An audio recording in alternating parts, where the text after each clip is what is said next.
welcome to another week's video. Today, as you may guess, I'm gonna continue with my exercise here of choosing gouache colors for my palette. I have a 30 well palette. I want to fill in with tube gouache so I can be more it can be more practical to me to use my gouache paint. I have a previous video where I swatched all of these colors. I'm gonna link it here in a card if you haven't seen it. I went through my first storage box of warm color gouache, and today we have the cool colors, which will be fun but challenging nevertheless, because I absolutely love blues and greens, and I know I'll have some hard decisions to make. I do hope that you are able to see the colors despite having very little light right now. I am recording on a Sunday. It's 3 in the afternoon and it's already getting dark.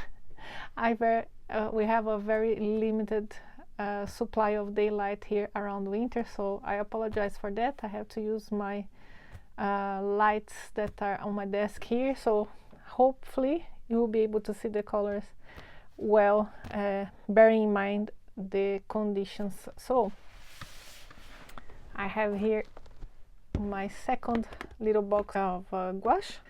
Here we have some greens, so I'm for sure gonna try all of the Holbein greens because they're beautiful. I have pine green here, elm green that I really like. I have different versions of phthalo green. I have this one from Holbein. I have this one from Horadam, Schminke Horadam. I may try both and see which one I like. I have russet green, that is also a very lovely color. I see, I'm telling you, I'll have difficulty with this color. These colors. I have ice blue and cobalt green dark from Le Franc Bourgeois. What else I have? Cypress green. I think I have this in the other palette, so I'm gonna leave this out for the moment. And what else I have here? There's one olive green from the designer gouache line of Schminke, and I have a turquoise green from Sennelier, and leaf green from Holbein. Yes, I love this one in watercolor, so definitely need to swatch that. I have chrome oxide green and linden green is also one that I really like, but I have in my other palette, so this time I'm gonna opt for the leaf green. I also have this cinnabar green yellow. I may try this one also and see how it looks from Sennelier. So I think these are all the greens, which are a lot, I know. So we'll start ordering them more or less. So like the other time, I'm just gonna use a flat brush and I'm gonna swatch straight into paper. I'm gonna just put a little blob of paint. That's a good occasion also to see which kind of paints have binder separation issues, which will be the case for this one. I see immediately it needs to be stirred. So as you can see, it's quite liquid, this one, even though I did mix a little bit inside the tube, but we'll see how it dries. It's a beautiful color, but this is a tube I got from my local art store, and it's part of the old stock they had of Sennelier gouache. They were on sale because they were trying to finish their stock. I mean, it seems to be okay, even though it's quite liquid, so maybe this wouldn't be a great one to have on the palette, just because I'm not sure it would completely dry.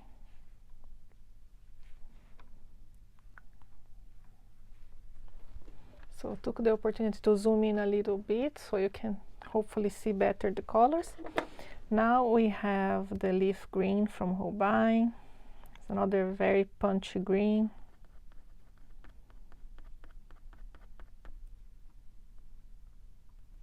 This one looks like it got a bit harder on the tube. It's quite similar to the Sennelier, a bit brighter though, a bit more yellow, almost like a neon type of color. It's very bright and I love it. So this is certainly a contender for one of the 30 wells on my palette.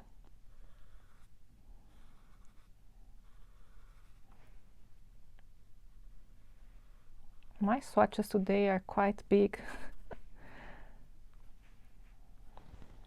Now we have russet green. This is part of the iridoric line of gouache from Holbein, and I really like this one. I swatched it previously in a haul video, I think. It was one of the first ones I got.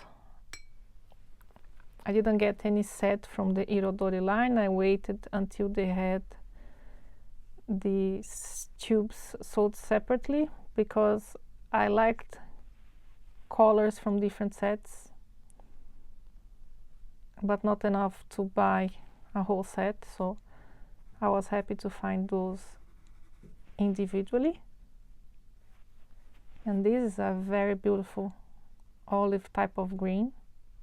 It's transparent, looks like, even though it's gouache. Looks like it has a bit of texture as well. I absolutely love this green. And by the way, I hope my voice isn't too coarse. I was feeling a bit unwell in the previous day, so my voice may be a bit failing at times. And now we have elm green, another iridoric color. Another beautiful olive green type of color. Sometimes I think that this palette will be basically turquoise, olive green, and amber type of colors, because these are the ones that I have different types, and I have a huge difficulty choosing between brands or tones.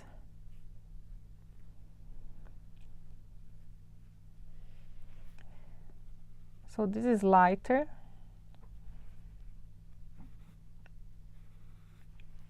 It's also a very natural looking green.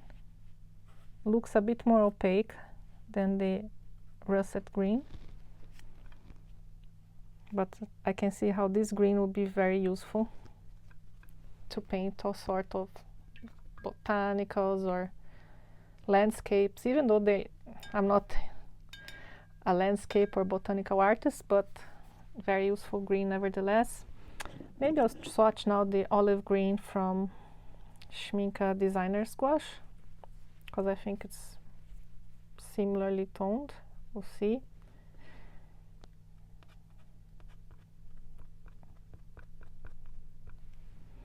It's not that easy to find Schmincke's Designer's Gouache. I don't even remember why I got this one. Usually you can find the artist gouache, the Horadam, but there are some colors that they only have offered in the designer gouache. And this is, I mean, this is not one of them. They also have olive green in the Horadam one, but I wanted to try this color. It's also a nice olive tone, more opaque, a bit less earthy than the elm green, a bit more green. This is a bit more towards brownish, I would say. I hope you can see the difference, but in any case, When these are dry, I'm gonna show you the close-ups. It's getting dark very quickly here, and we have lots of paints to swatch. So this one is Pine Tree Green, another Irodori color. You can see I'm a fan of the Irodori greens. It's actually a case with many of other brands. I always attracted first to greens and blues. I'm not big on reds or, I don't know, other earth colors, but greens and blues are my kryptonite. Now this one is I would say like a dark sap green, and I'm already thinking that it would be so hard to choose because I would like to have all of this. I would have to have a huge palette that would completely defeat the purpose of having something practical, because I would have no space for it. And now we have the Oxide Green from Le Franc Bourgeois. This is a French brand. They also make that famous flash vinyl paint, which is quite popular here on YouTube.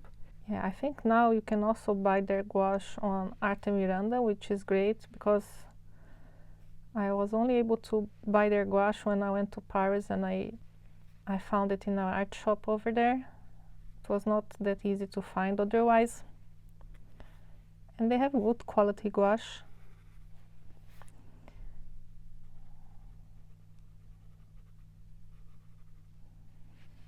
It's a nice green, quite opaque, as it is in watercolor as well.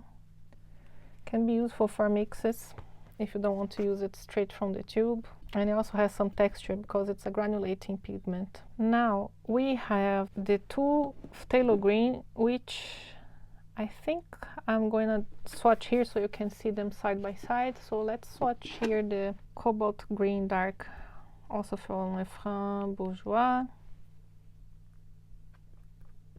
And this has a bit of binder separation, so I'm gonna mix it well. And this is a cooler green. I would think that this looks more like a pine green than the one from Holbein. I usually associate pine green with cooler bluish greens like this one. And it's beautiful tone. It looks a bit more transparent. And it should have also some texture, because cobalt green also granulates in watercolor, so we'll see how it dries. We have another 4 colors left to swatch. Let's go for the two phthalo greens.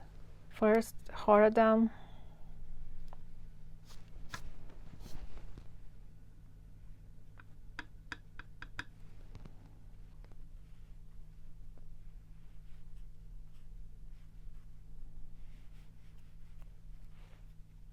It's what you would expect from a phthalo green, quite transparent also. This is not a green I would probably use as it is, but it would be very useful for mixing with reds, for example, to get some nice grays. Or you can also add it to yellows and mix some greens. So this is more of a color I would have for mixing purposes. Now, I'm thinking that maybe this would be good to have in a more reduced palette that I would have for mixing. This palette I'm building here is not so much focused on mixing, but more on ready-made colors that I would like to use more. So I may keep this one or this one for a more reduced palette, like I said. Then you have the Holbein. Looks a bit warmer than the Horadam phthalo green.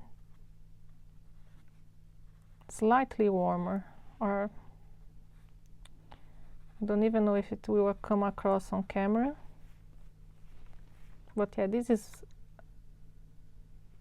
more bluish than this one. We'll see when they dry. Sometimes colors can change also as they dry. I think the rule is usually watercolors dry lighter, and gouache, when the color is dark, it dries lighter, and when it's light, it dries darker as the water evaporates. So now we have turquoise green from Sennelier, and the tube is very, oh, here it is.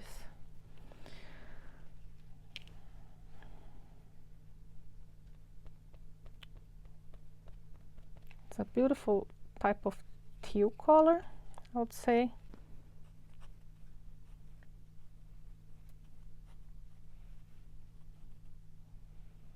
It's a really nice one. I had forgotten I had this color. That's why I want to build this palette, so I have them on hand where I can be experimenting more with gouache. I would like to use gouache maybe together with watercolor, maybe make a background in watercolor and foreground in gouache, or some elements with gouache, some elements with watercolor. I'm still in the exploration phase of ideas of using gouache. I like gouache, I just have to be inspired to use it, I guess. And the last one from this lot is Ice Blue by Holbein.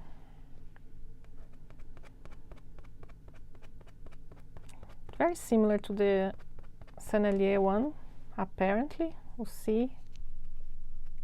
Yeah, this is more blue. Obviously this is a blue color, so it's also very beautiful. I really like this color.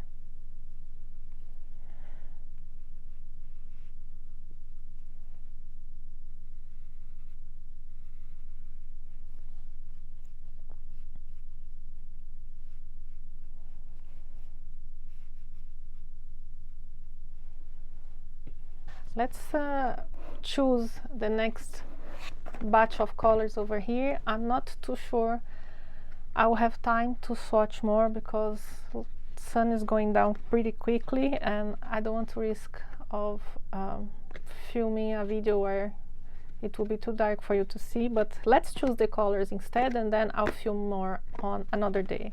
So here we have some blues. I have this English blue from Sennelier, or Bonnard blue actually, that I swatched also in a previous video. I definitely want to swatch that again.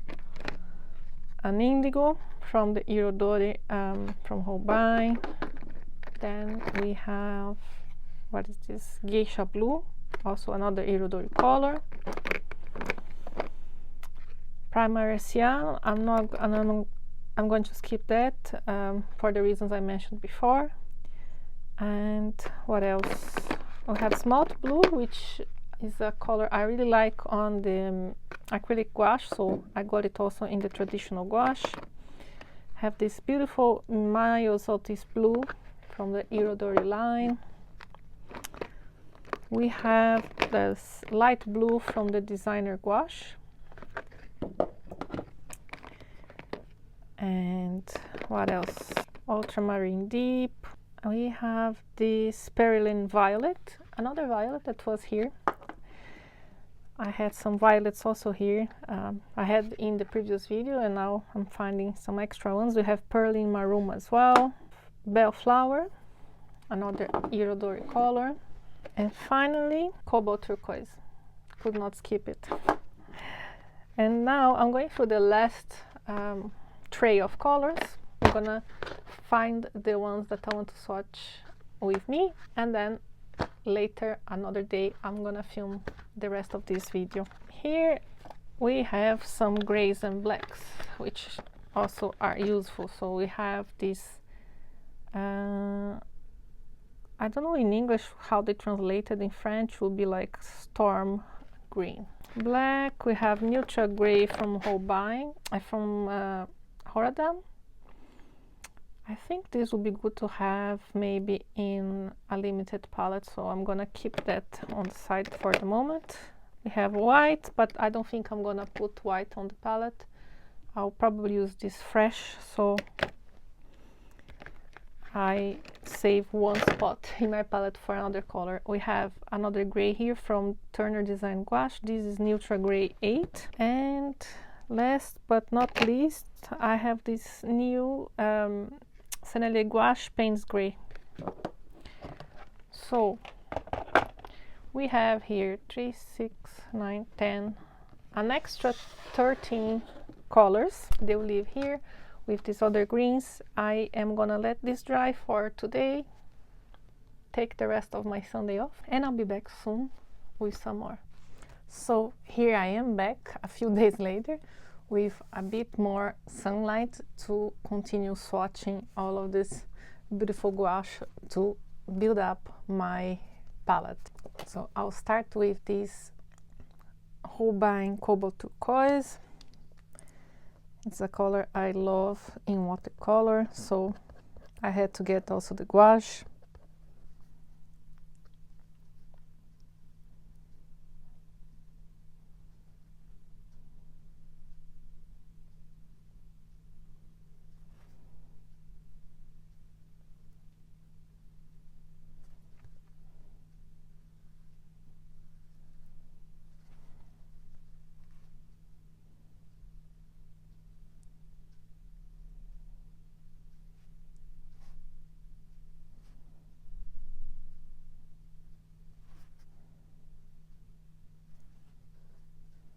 Beautiful, exactly like I expected.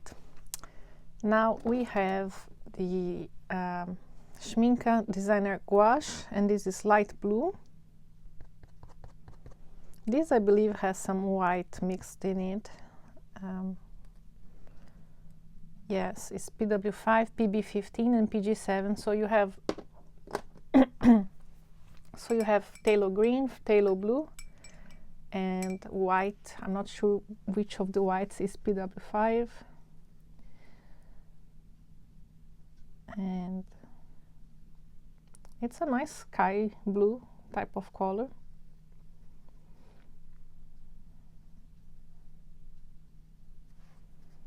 No issues of binder separation, maybe a tiny little bit at the top.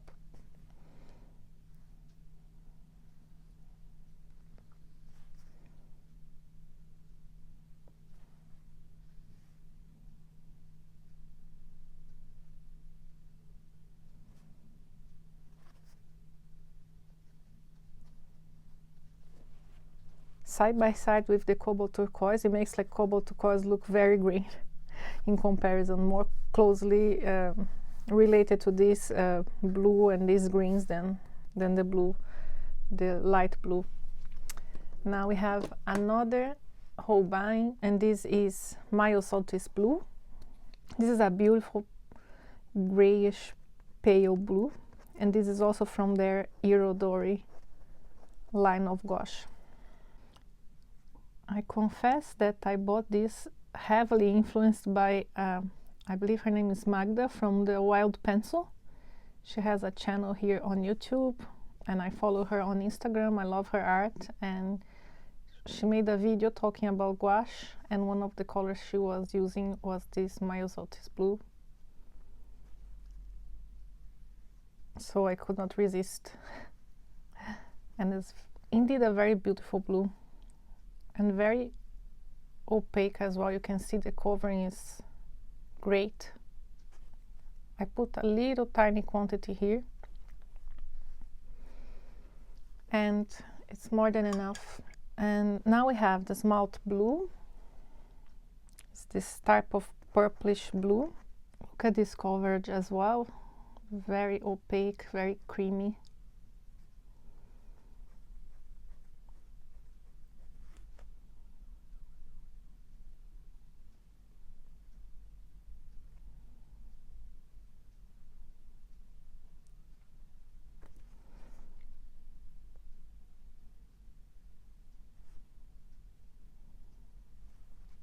now I'm very fortunate because I have Holbein watercolor and gouache available in my local art shop, which is great. Look at this very beautiful blue. Now we have the Bonnard blue from Sennelier. This is a PB36 blue, so it's like a chromium blue. I believe there are many different paints with this pigment, but they have different names. I think in Roman Schmoll watercolor there's cobalt cerulean.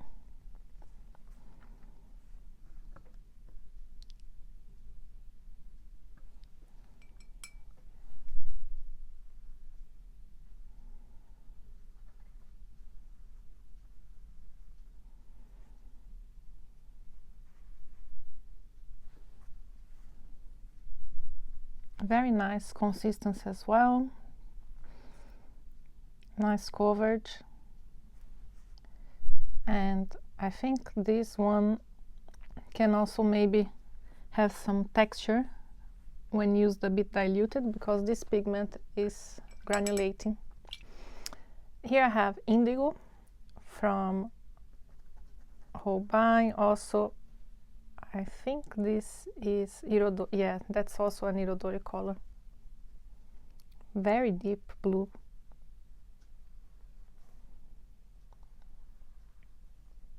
I think this would be beautiful to use for night scenes.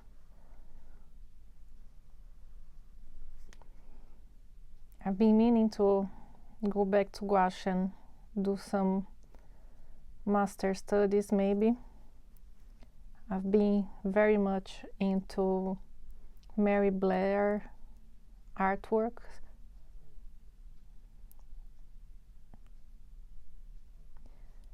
And I got a book from my local library and was really inspired by her style, so she used a lot of gouache as well, so I'm thinking of doing some master studies of her work. Next we have the Geisha blue from Holbein. I want to see how it compares to the light blue from Schminke. I should have put this side by side to see it better, but we'll be able to see it as well.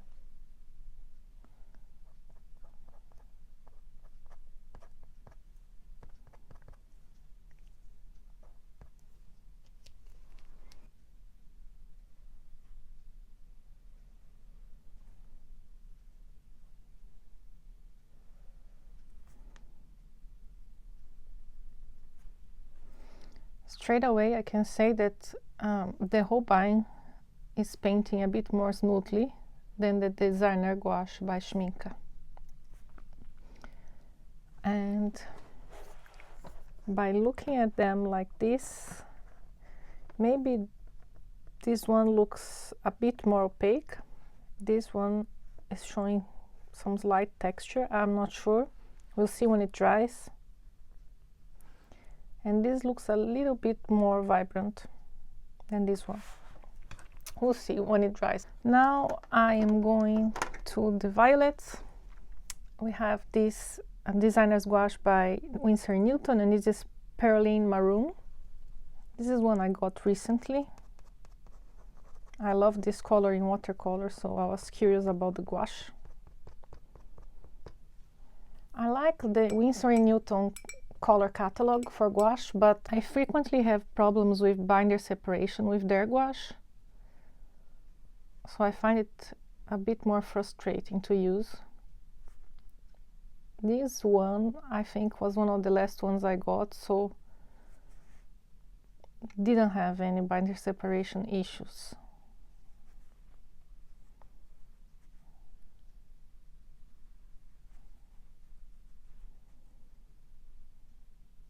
This is a beautiful wine type of color.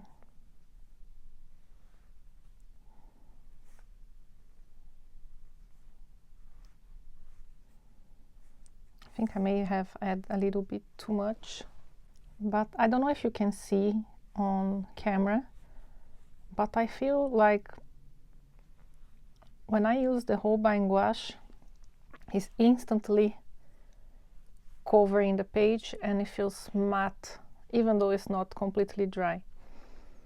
With the Winsor & Newton one, it's a bit more jelly-like. You can see I passed the brush and I have to pass it over again to try to remove the brush marks, at least with this color. We have another one here, we'll see how this one behaves. This is another Perylene, this is Perylene Violet.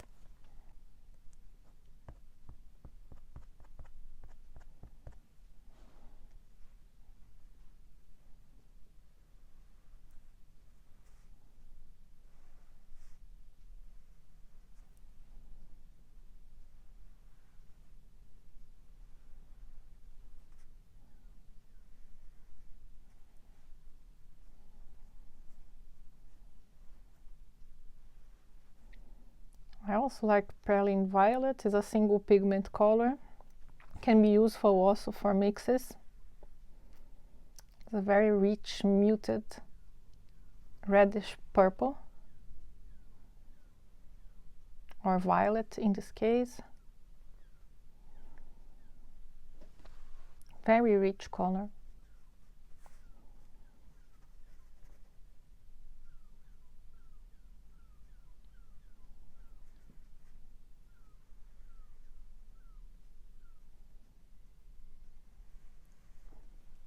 And the last violet I have is this Bellflower from Holbein Irodori. Had some binder at the lid here, around the tube.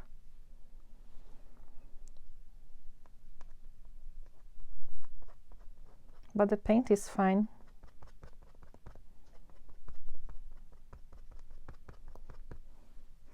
The consistency of the Holbein gouache in the tube is a bit more compact and thicker than Winsor & Newton, for example.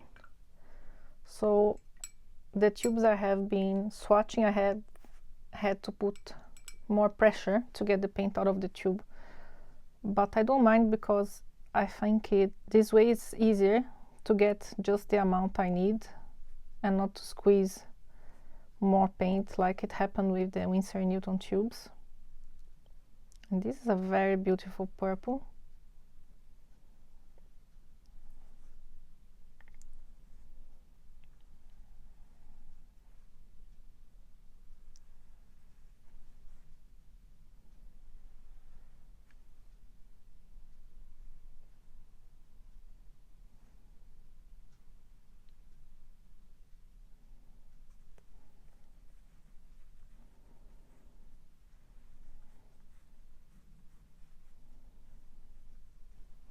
Now we have 3 grays and a last one I added after I had separated the colors here on camera.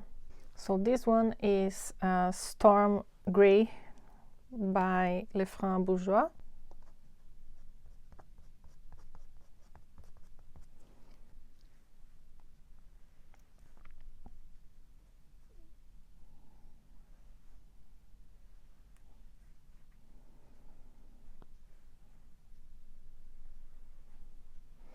And I also noticed that the Holbein gouache is drying considerably faster than, for example, the Schmincke Designer's Gouache and a bit the Winsor & Newton, but just a bit faster. So far, the Designer's Gouache by Schmincke is the one that is the wettest still. Now, let's continue. I have another gray. This is Neutral Gray 8 by Turner Design Gouache. And this one I got some binder separation. This gouache is very liquid, to the point where I could shake the tube and feel the gouache moving inside. I'm not sure if I don't remember if it was already like this when I purchased it. I find it a bit too liquid to my taste.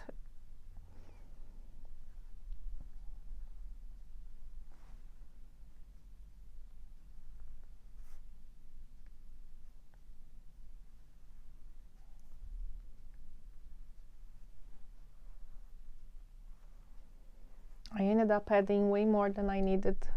Because of that, it's hard to control. I even got a splash of paint over here.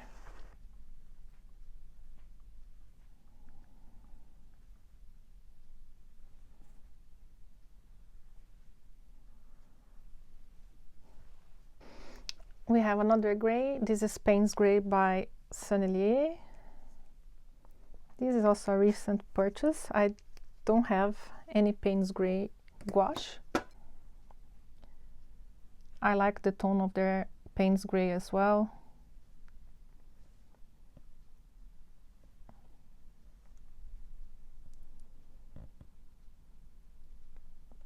Very smooth and nice coverage. I like Sennelier gouache. I've been meaning to try a few more of their new colors. Unfortunately, they don't have it in my local shop, so I need to buy online. It's not very easy to find online either. I purchased the ones I have from a French website called Aquarelle et Pinceau. I'll leave a link below in the description. They are currently having 15% off the whole website for Black Friday, so maybe your chance to shop around if you need anything. And the last color that I added after I had separated all my colors is this Perlin Black. I remember I had purchased this at some point and I was curious about how it looks, being PBK 32, if I'm not mistaken. No, PBK 31. Usually this pigment is kind of greenish, so I'm curious to see in gouache. Yeah, it's definitely green leaning. It's like a very dark green.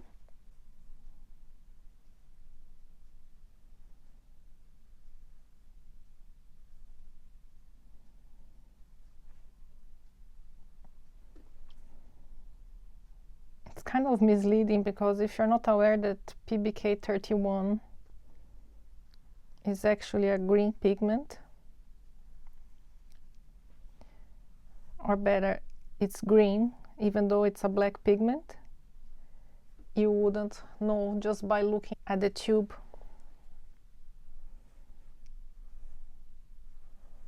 And now probably you're seeing it as black, but I will try to dilute it a bit here on the side so you can see.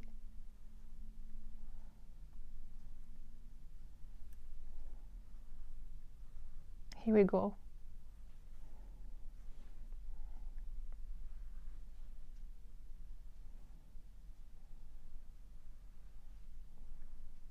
It's a beautiful type of pine green.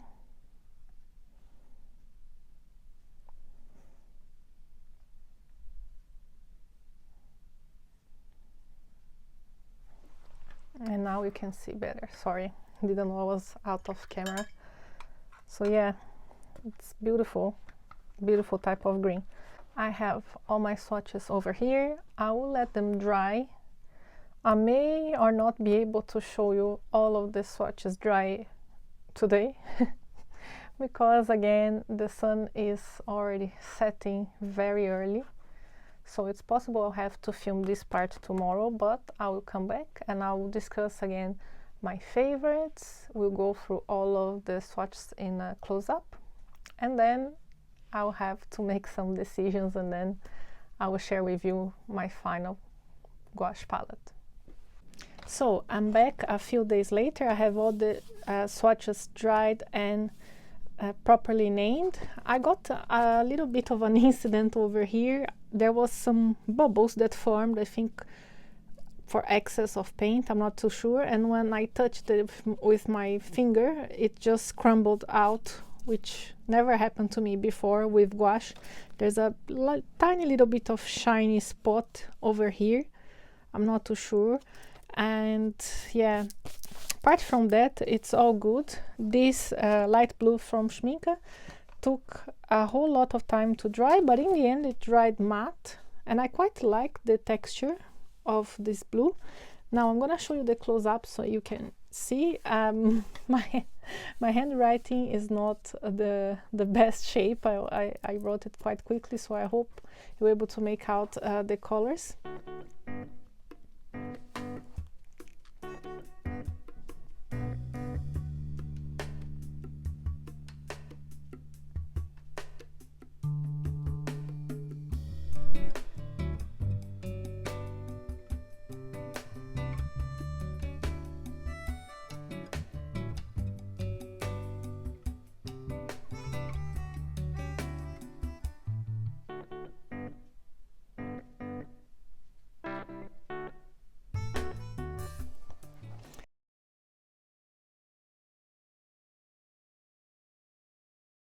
I like a lot of greens, so that would be a tough choice. I may need to revisit these two here and figure out which one I prefer. I definitely want russet green and pine tree green, but these two are very similar, so I'll need to choose between them.